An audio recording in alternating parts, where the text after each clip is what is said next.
Boa noite! Mais um momento nós vamos passar na presença do nosso Deus, orando, pedindo a bênção, a graça e a força do Senhor.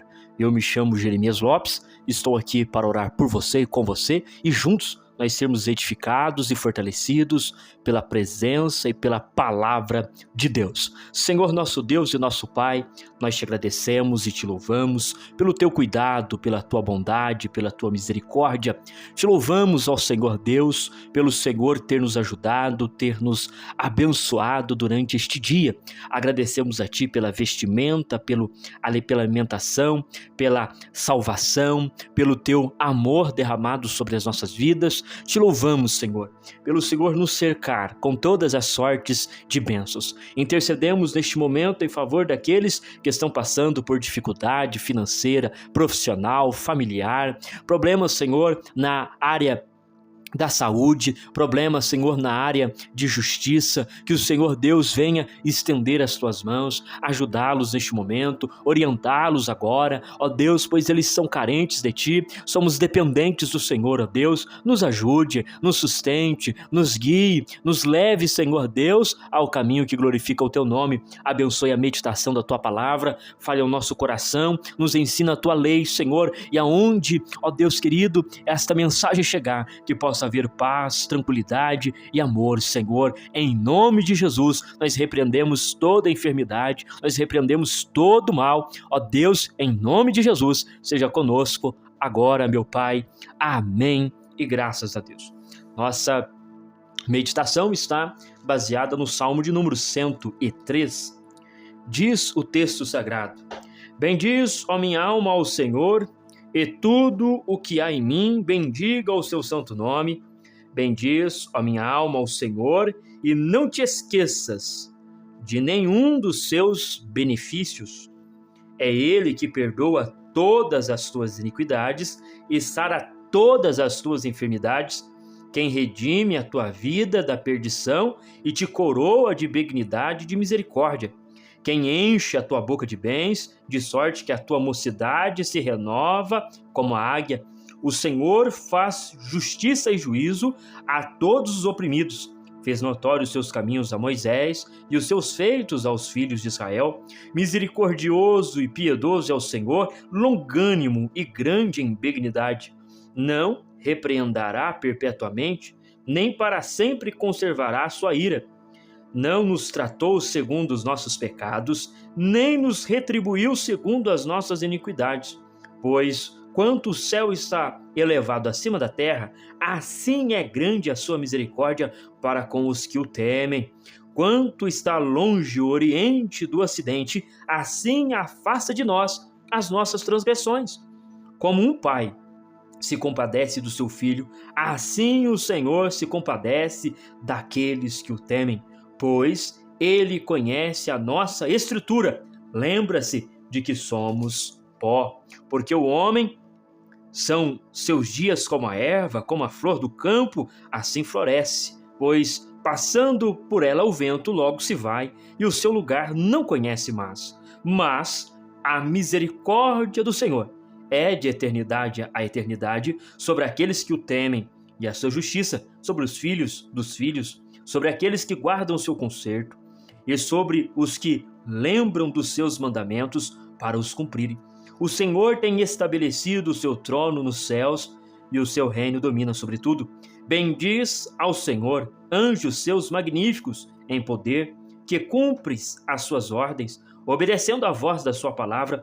Bendiz ao Senhor todos os seus exércitos, vós, ministros seus, que escutai os seus beneplácitos. Bendiz ao Senhor todas as suas obras em todos os lugares do seu domínio.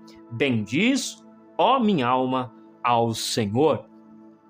Este é um salmo de Davi que ele convida toda a criatura a louvar a Deus, a bendizer a Deus, a engrandecer a Deus. Davi, ele é um adorador por excelência. Ele tem este senso de adoração, de adorador dentro do coração dele, e é desejo dele adorar, mas ele quer que as demais pessoas, as demais criaturas até que estão ao seu lado, vêm adorar a Deus, a engrandecê-lo, porque ele entende que Deus merece ser adorado. Por quê? Porque Deus é bom. O que Davi ressalta no Salmo 103 é a benignidade, é a misericórdia, é a bondade, é o amor, é o favor de Deus. Ele ressalta isso muito claro. Olha só como que ele estabeleceu o verso 8 de uma forma tão maravilhosa. Ele diz assim: misericordioso e piedoso é o Senhor, longânimo e grande em benignidade. Veja que Deus para Davi é misericordioso, piedoso, longânimo e grande em fazer a bondade. Ele diz no verso 10: não nos tratou segundo os nossos pecados. Ou seja, Davi escrevendo, ele diz: Deus não nos tratou segundo os nossos pecados. Ele não nos retribuiu segundo aquilo que éramos, segundo aquilo que tínhamos feito, segundo aquilo que somos, pecadores, errantes, vacilantes, transgressores. Mas ele diz que misericordioso, piedoso, longânimo, ele é cheio de bondade. Ele não nos tratou desta forma. Ele não nos levou de forma a tratar como nós somos, mas ele utilizou da bondade, ele utilizou do amor, ele utilizou da longanimidade para retribuir, para tratar conosco. Ele diz então o verso 10, não nos tratou segundo os nossos pecados, nem nos retribuiu segundo as nossas iniquidades. Aí ele diz os versos 11 e 12, onde ele tenta, Davi, ele tenta nas suas palavras mostrar um pouco de como que Deus, ele é riquíssimo em misericórdia. Então ele vai dizer, assim como existe um espaço entre a terra e o céu, assim é a misericórdia de Deus para os que o temem. Assim como o Ocidente está distante do Oriente, assim está a distância de Deus em agir de forma misericordiosa ao nosso favor. Então ele diz, quanto está longe o Oriente do Ocidente, assim ele afasta de nós as nossas transgressões. Ou seja, Deus ele pega as nossas transgressões e ele afasta, assim como o leste está longe do oeste, assim Deus afasta as transgressões de nós, nos perdoando. Veja que Davi, ele atribui este senso de Deus ser misericordioso, de ser longânimo, de ser alguém piedoso. Ele vai atribuindo isso a Deus, que são características pessoais, atributos do próprio Deus, porque Deus é assim. E Davi registrou isso para nós. Ele vai dizer então nos versos 14 ao verso de número 18, ele vai dizer que o Senhor conhece a nossa estrutura e sabe o que somos.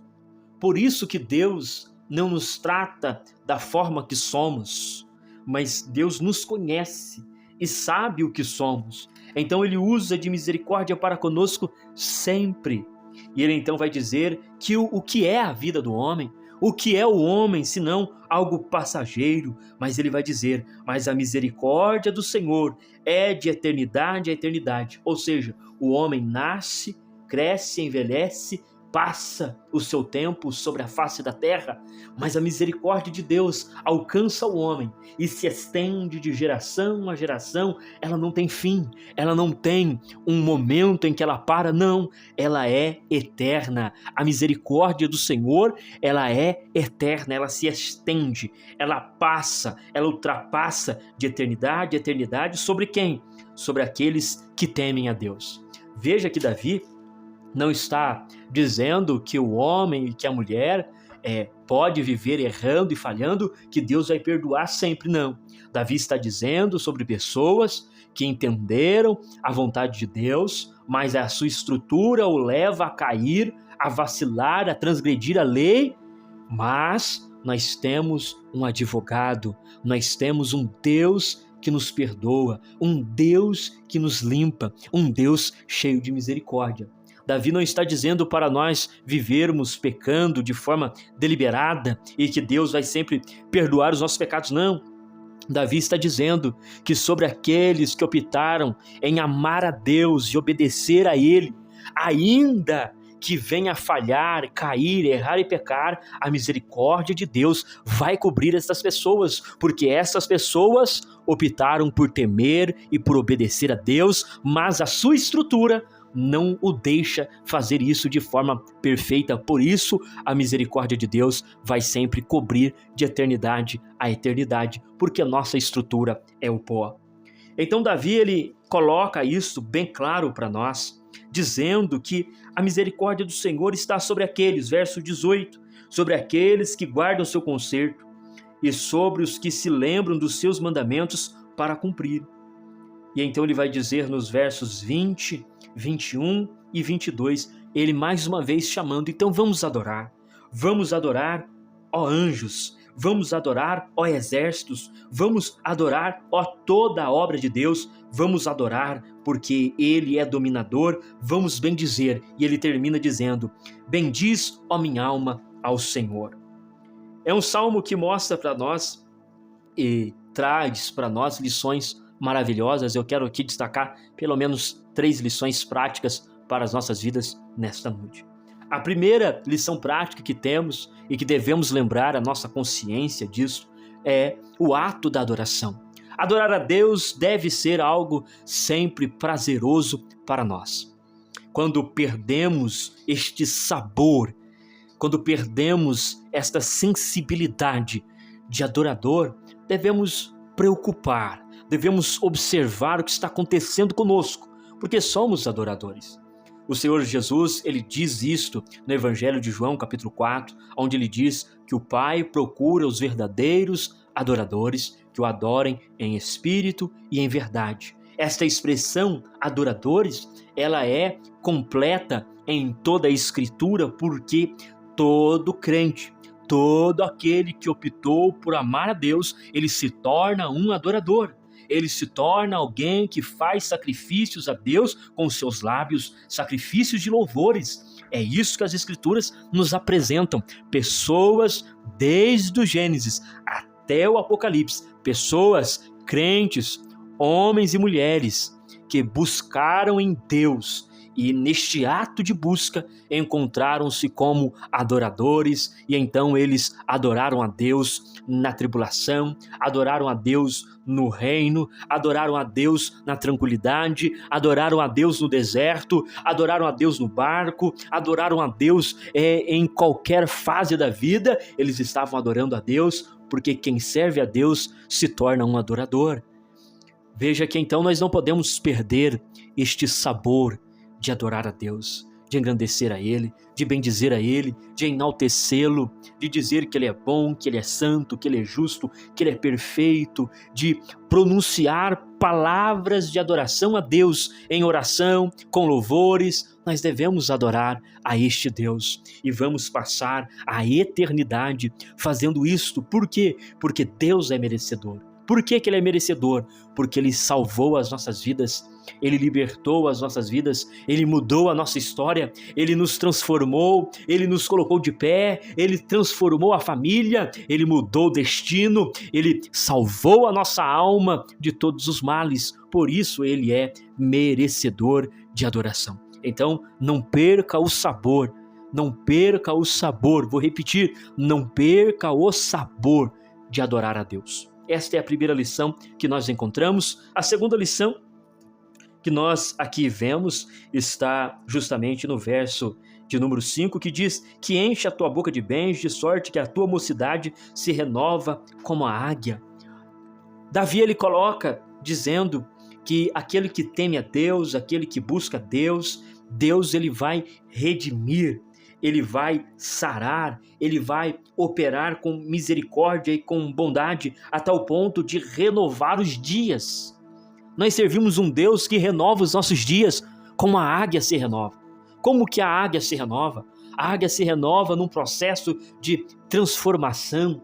Quando ela atinge uma determinada idade da sua vida, ela vai buscar uma renovação de penas, aonde ela se transforma por completo, tirando as penagens ali antigas, mudando também ali o seu bico, e é um processo até mesmo um tanto quanto doloroso, mas é um processo de renovação. A águia faz isso, segundo alguns estudiosos, quando ela faz ali por volta de 45 a 50 anos, ela faz este período de transpor, de avançar e de ter esta transformação corporal.